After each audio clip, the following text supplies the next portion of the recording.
Hi everyone, I am Dr. Rana Chaudhary, Consultant Obstetrician Gynecologist and Fertility Specialist at Apollo Spectra Hospital, Tardeo.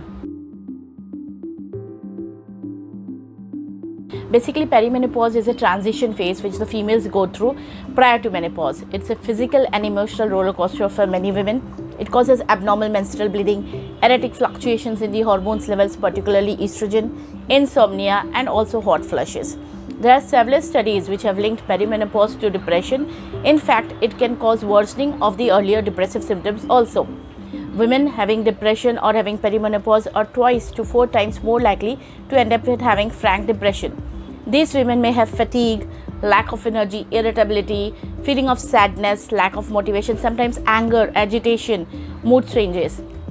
Now basically there is a change in the estrogen levels during this time, which also causes changes in the serotonin and the norepinephrine range, which are the happy hormones of our brain.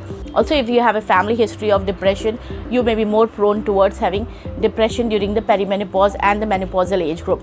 First and most important is healthy habits, that is eating good nutritious food, doing regular exercises which helps in the release of serotonins and endorphins into your body.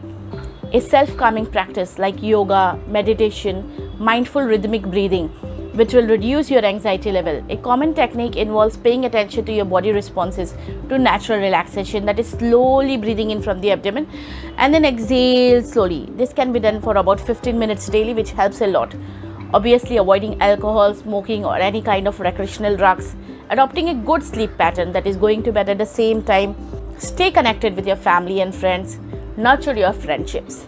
Sometimes medical help in the form of vitamin B supplements are also helpful. We also give hormone replacement therapy, that is HRT, in certain women. Now we all know that while you are trying to get pregnant, one of the most important factors is the number of eggs or the egg count. Now we women are born with a fixed number of eggs when we are born, and after birth the number of eggs goes on reducing. Every day, in fact, around 30 to 40 follicles or eggs are getting recruited and they start growing. Now out of these, only one egg becomes mature and it finally ovulates in 1 month.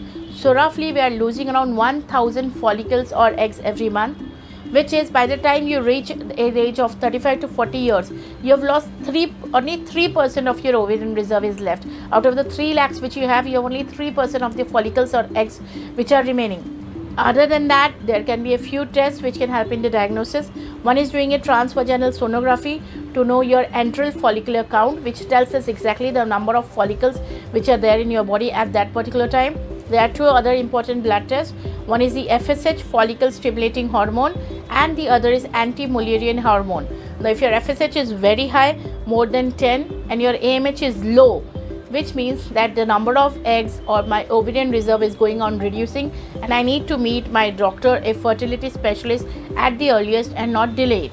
Any kind of previous surgeries, endometriomas or cysts within the ovaries, cigarette smoking, sometimes sexually transmitted infections, the STIs which are not treated, the pelvic inflammatory diseases, all these things can damage your ovaries. What can be done? Well, currently there is no treatment which can increase the number of eggs. We can just improve the quality of eggs. If emotional ups and downs during this menopause or perimenopausal age is impacting your normal daily activities, then or your relationship, please do talk to your healthcare providers. Thank you very much. Stay healthy. Thank you.